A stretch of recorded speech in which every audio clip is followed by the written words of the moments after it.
Bizkaiko aurrekontuen proiektua aurkeztuko dugu 2014ko ekitaldirako. Aparteko gobernu kontseilu batean ontzat emon ondoren.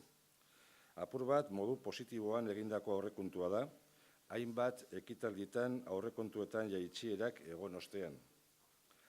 Gure ustez aurrekontua ona da. Horri esker, Bizkaiko udalek finanziazio handiagoa izango dabe, 6,2 gehiago 2013an baino, ia 780 milioi euro. Aurrekontuaren ardatzak honesek dira. Pertsonak, enplegua eta ekonomiaren berraktibazioa.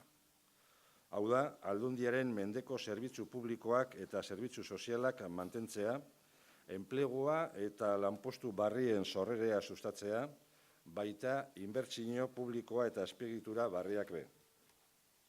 Hona hemen datu batzuk. 2014ko aurrekontuaren alderdi garrantzitsu batzuk zehaztu baino lehen. Aldundiak soldatek izoztuta segiduko dabe. Zor publikoa ez dugu handituko. Kirol profesionalerako laguntzak behin betiko kenduko dira. Eta tasak eta prezio publikoak 1% soilik igoko dira.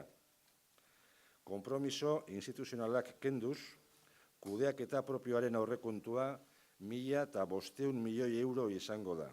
Igaz baino, 6,6 handiagoa. Eta sailak kontuan hartu eskero, sail guztiek eskura daukien aurrekontua igo egingo da. Danetara, 1.082 milioi euro eukiko dabez. Aurrekontu honen proiekturik garrantzitsuenetako batzuei jagokonez, 5 jarduketan nabarmenduko dodaz.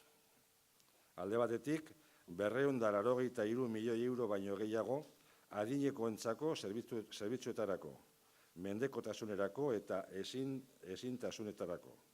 Beste alde batetik, 17,6 milioi euro enplegua sustatzea helburu daukien jarduketetarako. Aparteko fondo bat egongo da, 4 milioi eurokoa, eskualde plan bategaz, 230 lanpostu barriak sortzeko. Obrak ere egiten segituko dugu, Hautzaganen, Bermion, Gerediagan eta gainera 2014an eremuko saihesbidea ere egiten hasiko gara 10 milioi eurokaz. Garraio publikoetan 21 milioi euro metroaren 3 linearako eta 79 Bizkaibusen zerbitzurako. Museo sarearen aldeko apostua, bereziki Guggenheim Bilbao museoaren alde. Datorren urtean, museo horregaz, barritzeko akordioari ekingo dautzago. Tras varios ejercicios presupuestarios a la baja, hoy hemos aprobado un proyecto de presupuestos de 1.500 millones de gestión propia, un 4,6% más que el año 2013.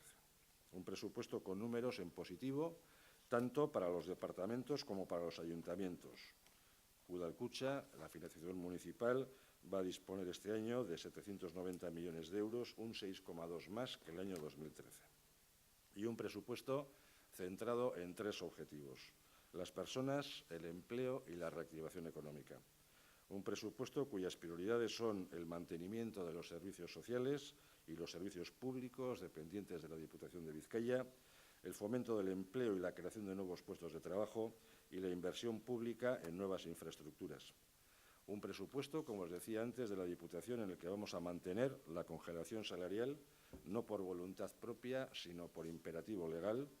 No vamos a incrementar la deuda pública, habrá 0 de nuevo endeudamiento y vamos a eliminar definitivamente las ayudas al deporte profesional. Y un presupuesto 2014 en el que destacaría 5 actuaciones.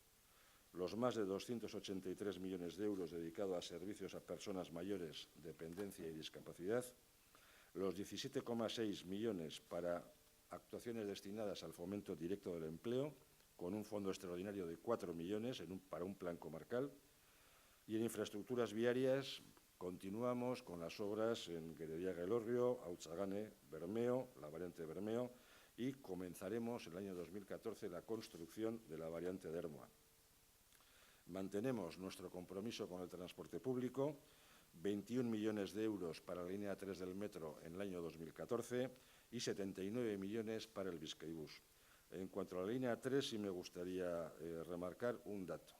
Son 21 el año 2014, en el año 2013 teníamos 11,5 millones y en el año también 2013, en cuanto que esperemos que se apruebe el proyecto de norma de relajamiento del déficit y de las nuevas inversiones, habrá otros 15,4 millones destinados a la financiación de la línea 3 del metro. Esto supone que solamente los años 13 y 14, la Diputación de Vizcaya destina a la línea 3 del metro 47,9 millones de euros. Creo que es un esfuerzo importante.